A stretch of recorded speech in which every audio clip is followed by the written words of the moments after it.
आज दोस्तों हम बात करेंगे जो लॉकडाउन की वजह से इंडियन इकोनॉमी को कितना ज़्यादा नुकसान हो रहा है, उसकी अपनी जीडीपी कितनी सफ़र कर रही है इस कोरोना वायरस की वजह से जो लॉकडाउन लगा है। और ये लॉकडाउन बढ़कर 40 दिन का हो गया 21 दिन से। आज हम इसी बारे में बात करेंगे। तो उसके पहले सबसे पहले आपको जानना होगा जो हमारी इंडिया की जीडीपी है वो इम्पोर्टिंग जीडीपी, यानी हम ज़्यादा सामान इम्पोर्ट करते हैं, हम एक्सपोर्ट नहीं करते। और जो ये क्राइसिस आया है इंडिया में, वो इंडिपेंडेंस के बाद से सबसे बड़ा क्राइसिस है जो हमें देखने को मिलेगा कि हमारी इंडियन इकोनॉमी इतने स्लो डाउन में चले गई कि यहाँ तक कि जो 2008 का रिसेशन आया था 2008-9 में, उसमें भी इंडियन इकोनॉमी को इतना ज्यादा नुकसान नहीं हुआ था। जो हमारी इसकी वजह से जो हमारा जीडीपी ग्रोथ रेट है वो काफी हद तक गिर जाएगा। और क्योंकि जो हमारा जीडीपी है उसमें काफी ज्यादा योगदान जो है, कंट्रीब्यूशन जो है वो डोमेस्टिक का है। और जो डोमेस्टिक में गिरावट इस बार 35% की आएगी इस लॉकडाउन की वजह से, यानी 35% की जो डोमेस्टिक परचेजिंग है या ड्यूरेबल डोमेस्टिक परचेजिंग में भी अगर हम उसको डिवाइड करें और मैं उसको और ज्यादा आपको तरीके से बताऊं तो हमारा ड्यूरेबल गुड्स में 35% तक की गिरावट है। ये ड्यूरेबल गुड्स वो होते हैं जैसे अगर कार होगी या कपड़े हो गए, इन सबको हम ड्यूरेबल गुड्स कहते हैं। इनमें कम से कम 35% तक की गिरावट आने के अनुमान लगाए जा रहे हैं। और जो ड्यूरेबल गुड्स हैं इनका कंट्रीब्यूशन इंडियन जीडीपी में 11% तक का है। यानी जो हमारी परचेजिंग है ड्यूरेबल गुड्स की, जो इंडिया की पॉपुलेशन है, जो इंडिया की जो मार्केट है उसमें जीडीपी जो ड्यूरेबल गुड्स की परचेजिंग 35% तक गिर जाएगी इस लॉकडाउन की वजह से। जो पहला लॉकडाउन फेज, जो हमारा फर्स्ट फेज था लॉकडाउन का, वो 21 दिन का था, जो बढ़कर 40 दिन का हो गया। तो हम अगर फर्स्ट फेज की बात करें तो उसमें इंडियन इकोनॉमी को 120 बिलियन डॉलर यानी 9 लाख करोड़ रुपए का नुकसान होगा, जो कि 4% है हमारे जीडीपी का। जो इंडियन जीडीपी है अगर हम बात करें तो वो लगभग लगभग 3 ट्रिलियन डॉलर की हमारी जीडीपी है, उसमें से 4% यानी 9 लाख करोड़ का हमें नुकसान होगा। अगर हम स्पेसिफिकली अगर 21 दिन की बात करें तो ये 90 बिलियन डॉलर यानी 7.5 से 8 लाख करोड़ का होगा। लेकिन कुछ राज्यों में, कुछ स्टेट्स में पहले से लॉकडाउन लगना शुरू हो गए थे, तो हम उसको भी काउंट कर ले तो ये एस्टिमेट हमारा 120 बिलियन डॉलर का बैठता है। वहीं इंडियन इकोनॉमी का जो हर दिन का नुकसान हो रहा है वो 35,000 करोड़ रुपए हर दिन इंडियन इकोनॉमी को नुकसान हो रहा है इस लॉकडाउन की वजह से। यानी अगर हम कन्वर्ट करें यूएसडी में तो 4.64 बिलियन डॉलर्स का हर दिन इंडियन इकोनॉमी को नुकसान उठाना पड़ रहा है इस कोरोना वायरस की वजह से जो लॉकडाउन लगा हुआ है। वर्ल्ड बैंक का ये एस्टिमेट है जो हमारी जीडीपी ग्रोथ रेट है वो 4.5% से गिरकर 1.5 से 2.8% तक गिर जाएगी, इसका ग्रोथ रेट जो है। और जो हमारे एसबीआई के एक्सपर्ट्स हैं उनका कहना है कि जो इंडियन इकोनॉमी की ग्रोथ रेट इस ईयर रहेगी वो 2.1% रहेगी इंडियन इकोनॉमी की ग्रोथ रेट, जो जिसकी वजह से हमारा जो फिजिकल डेफिसिट, जहां पहले कम करने की बात हो रही थी, फिजिकल डेफिसिट को 3.5% से बढ़ाना पड़ेगा, अब इस लॉकडाउन की वजह से 5% तक लेके जाना पड़ेगा। अगर आप फिजिकल डेफिसिट नहीं जानते तो मैं आपको मोटा मोटा बता दूं, जो फिजिकल डेफिसिट होता है वो जो किसी कंट्री का रेवेन्यू और एक्सपेंडिचर में जो डिफरेंस होता है उसको हम फिजिकल डेफिसिट बोलते हैं।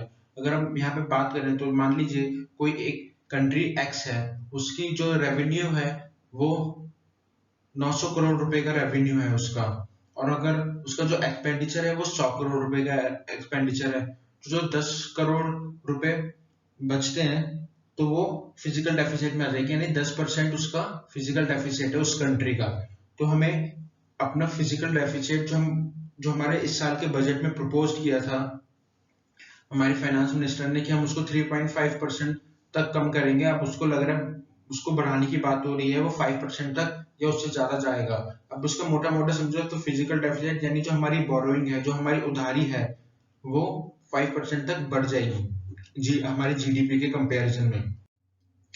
जो एक्सटेंडेड लॉकडाउन है या हम इसको कहें जो सेकंड फेज है लॉकडाउन का, उसमें जो हमारा जो हमको हमारी जीडीपी को नुकसान हो रहा है वो 234 बिलियन डॉलर का नुकसान होगा अगर हम दोनों 21 दिन का और 19 दिन के लॉकडाउन का जो हमारा कॉस्ट है उनको मिला ले, तो हमारी जीडीपी को 234 यानी लगभग लगभग 18 से 18.5 लाख करोड़ रुपए का नुकसान होगा।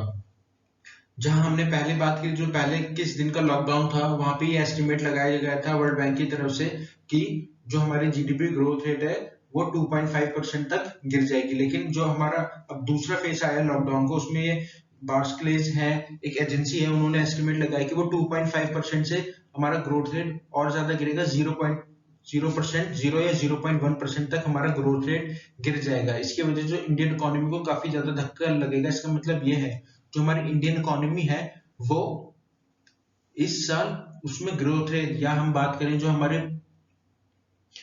हम आगे बढ़ते हैं वो 0% हम आगे बढ़ेंगे, हमारा ग्रोथ 0% तक का हो जाएगा। इसका सबसे ज्यादा इम्पैक्ट पड़ेगा जो माइनिंग इंडस्ट्री है, क्योंकि जो माइनिंग इंडस्ट्री अगर हम एक्सपोर्ट करते थे तो क्योंकि ग्लोबल रिसेशन आ चुका है तो उसका एक्सपोर्ट में भी भारी गिरावट देखने को मिल सकती है। एग्रीकल्चर है, मैन्युफैक्चरिंग के हैं, अगर हम मैन्युफैक्चरिंग से फार्मास्यूटिकल इंडस्ट्रीज को हटा दें तो जो बाकी मैन्युफैक्चरिंग है वो बंद ही पड़ी है इस टाइम, लॉकडाउन में कंप्लीटली शट डाउन हो चुका है उनका।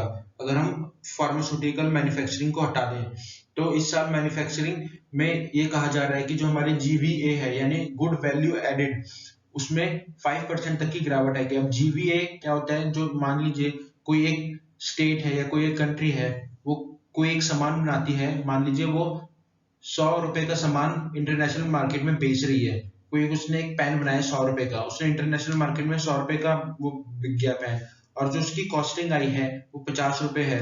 उसमें से गवर्नमेंट ने उसको सब्सिडी दी है 20 रुपए, यानी 70 रुपए हमारे हमने उसमें कॉस्टिंग लगा दी। 50 रुपए जो मैन्युफैक्चरर ने लगा दी, 20 रुपए हमारी गवर्नमेंट ने लगा दी। जो 30 रुपए बचता है, 30 रुपए का जो प्रॉफिट होगा उसको हम जीवीए बोलते हैं, यानी गुड्स वैल्यू एडेड। उससे उस गुड्स से जो हमारे डॉलर में जो कमाई हुई है उसको हम जीवीए बोलते हैं। तो उसमें 5% तक की गिरावट आएगी।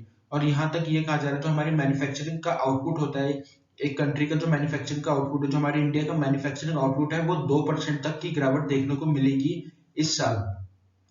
वहीं अगर बात करें जो हमको क्या एक्शन लेने चाहिए इस चीज से हमारी इकोनॉमी को रिवाइव करने के लिए, या हमारी गवर्नमेंट क्या एक्शन ले रही है, कुछ एक्शन उन्होंने ले भी लिए, जैसे कि जो आरबीआई ने रेट कट्स जो है उनका ऐलान किया है, या ये खबरें निकल के आ रही जो आरबीआई है वो रेट कट्स देगी 0.65% का, ईएमआईज में दे सकती है, या जो लोन्स है उनमें 0.65% रेट कट्स आरबीआई प्रोवाइड करेगी। और हमें सबसे ज्यादा ये ध्यान रखना पड़ेगा, जो जैसा कि मैंने बताया जो हमारी मार्केट है वो डोमेस्टिक मार्केट है, यानी जो हमारे पास डोमेस्टिक मार्केट्स दुनिया की सबसे बड़ी डोमेस्टिक मार्केट है चाइना के बाद। और चाइना एक्सपोर्टिंग कंट्री है, इंपोर्ट उतना करती नहीं, तो हमारी इंपोर्टिंग के मामले में इंडिया डोमेस्टिक मार्केट सबसे बड़ी है। तो हमें अपनी इकोनॉमी को रिवाइव करने के लिए हमारी इसी चीज का ध्यान रखना पड़ेगा कि हम अपनी डोमेस्टिक मार्केट पे ज्यादा काम करें। अगर हम डोमेस्टिक मार्केट पे ज्यादा काम करते हैं तो यानी हमारे यहाँ की परचेजिंग बढ़ेगी, जो जिसकी वजह से जो हमारे मैन्युफैक्चरिंग है वो ज्यादा सामान उनको सामान बनाने का, और वो सामान बनाएंगे उनको काम मिलेगा, उनकी वजह से जो हमारे जॉब लॉसेस होंगे इसकी वजह से। यहाँ ये कहा जा रहा है कि जो इस लॉकडाउन की वजह से जो इंडिया के जो जॉब लॉसेस है या बेरोजगारी के दर है या अनएम्प्लॉयमेंट रेट है वो 30% से भी ज्यादा हो गए हैं एक रिपोर्ट के मुताबिक। तो उसकी वजह से अगर हम डोमेस्टिक मार्केट पर ध्यान देंगे तो हम अपने जो अनएम्प्लॉयमेंट रेट को भी कम कर सकते हैं, क्योंकि इंडिया का डोमेस्टिक मार्केट बहुत ज्यादा बड़ा है। तो हमें अपने डोमेस्टिक मार्केट पे सबसे ज्यादा ध्यान देने की जरूरत है। दूसरी बात, जो हमें टैक्सेस रिलीफ फंड प्रोवाइड करने पड़ेंगे, टैक्सेस की छूट देनी पड़ेगी लोगों को भी। और जो कंपनीज हैं जो ट्रबल्स में है इस समय, सबसे ज्यादा ट्रबल्स में कौन सी कंपनी है, जो हमारी ट्रेवल इंडस्ट्री हो गई, या होटल सेक्टर हो गया हमारा, या आईटी सेक्टर है, मैन्युफैक्चरिंग सेक्टर, इनको बेल आउट पैकेज हमें निकालना पड़ेगा ताकि जो ये इस मार्केट में सरवाइव कर पाए। जो छोटी कंपनी है वो वैसे भी हमको उनको ज्यादा ध्यान देना पड़ेगा, क्योंकि उनके पास उतना कैपिटल होता नहीं है कि वो अपने इस 40 दिन का लॉकडाउन वो बर्दाश्त कर पाए। तो हमें उनके लिए बेल आउट पैकेज निकालना पड़ेगा ताकि वो इस लॉकडाउन को में रिवाइव कर पाए और वहां के जो एम्प्लॉयज है उनकी जॉब ना जाए। देखिए और जो हमारा ये भी बात नोट करने वाली है कि जो हमारा एनपीए है वो भी बढ़ेगा इस साल, क्योंकि लोगों के पास जॉब है नहीं, पैसा है नहीं, तो जो उन्होंने लोन लिया वो पैसा लौटा नहीं पाएंगे बैंक्स को, तो वो एनपीए की फॉर्म में कन्वर्ट हो जाएगा। इसका भी ध्यान रखना पड़ेगा हमारी सरकार को कि जो time to time relief package निकाले कुछ महीनों तक। जैसे हम बेरोजगार हैं या जो किसान हैं या जो मजदूर हैं, उनके अकाउंट में 1 से 2,000 या 3,000 रुपए उनके अकाउंट में डालते रहे ताकि लिक्विडिटी बनी रहे। हमें अपनी इकोनॉमी में पैसा इंजेक्ट करना पड़ेगा ताकि लिक्विडिटी बनी रहे, लोग सामान खरीदते रहें, जिसकी वजह से इकोनॉमी को रिवाइव करने में काफी ज्यादा ये हेल्प करेगा। अब ये भाई गवर्नमेंट क्यों किसी के अकाउंट में पैसा डाले, इससे उनको नुकसान नहीं होगा। देखिए ये ऐसा है कि जब भी किसी भी इकोनॉमी को रिवाइव करने की जरूरत पड़ती है तो वहां पे उसकी डोमेस्टिक मार्केट का बहुत बड़ा रोल होता है। मैं फिर कहूंगा कि जो इंडिया की डोमेस्टिक मार्केट है वो वर्ल्ड की लार्जेस्ट डोमेस्टिक मार्केट में से एक है। तो हमें अपनी जो पॉपुलेशन है, जो हमारे लोग हैं, उनके हाथ में पैसा देना पड़ेगा ताकि वो खर्च कर पाए, जिसकी वजह से हमारा कैश फ्लो बढ़े। उसकी वजह से लोग सामान खरीदेंगे तो मैन्युफैक्चरिंग होगी, मैन्युफैक्चरिंग होगी तो जॉब लॉसेस नहीं होंगे, जॉब लॉसेस नहीं होंगे तो लोगों की इनकम लॉस नहीं होगी, इनकम लॉस नहीं होगी तो हमारे एनपीए में कमी आएगी। तो हमें ये ध्यान रखना पड़ेगा कि लोगों को बेल आउट पैकेज दिए जाए। अब सवाल ये उठता है भाई बेल आउट पैकेज हम लोगों को क्यों, देश की वजह से इंडियन इकोनॉमी को और ज्यादा नुकसान होगा, जहां हमें वैसे ही हमें यहाँ पे 18 लाख करोड़ रुपए का नुकसान हो रहा है। तो हमारी आबादी भी इतनी ज्यादा, हम इन अगर और पैसा बांटेंगे तो भाई ये तो कई लाख करोड़ रुपए पहुंच जाएगा, 25-30 लाख करोड़ रुपए पहुंच जाएगा। देखिए जैसे सबको देने की जरूरत नहीं है, जो किसान हो गया, और सरकार टाइम टू टाइम ऐसे बेल आउट पैकेज निकालती भी रहती है पूरे साल। जैसे मैं आपको बहुत अच्छा एग्जांपल दूं, आपने सुना होगा कि सरकार 6,000 रुपए या 12,000 रुपए किसानों को देगी अगर वहां पे बाढ़ आती है, या हर साल। अब तो वो हर किसान को 6,000 रुपए साल के दे रही है, चाहे कोई भी छोटा बड़ा सब किसान को वो दे रही है ताकि उनके पास लिक्विडिटी बनी रहे। तो हमको ये पैकेज और बढ़ाना पड़ेगा, उनके पास और पैसा देना पड़ेगा ताकि उनके पास पैसा रहे तो वो इकोनॉमी में इंजेक्ट कर पाए। इसको हम इकोनॉमी में पैसे को इंजेक्ट करना बोलते हैं कि लोगों के हाथ में पैसा दो, वो खर्च करेगा, खर्च करेंगे तो मैन्युफैक्चरिंग बढ़ेगी। ये सारा इंटरलिंक है, आपको इंटरलिंक है, इसको समझना पड़ेगा। और दूसरी सबसे बड़ी बात, जो हमारा टैक्स रिलीफ होगा वो भी डायरेक्टली नहीं तो इनडायरेक्टली लोगों के हाथ में पैसे देने की ही बात हुई।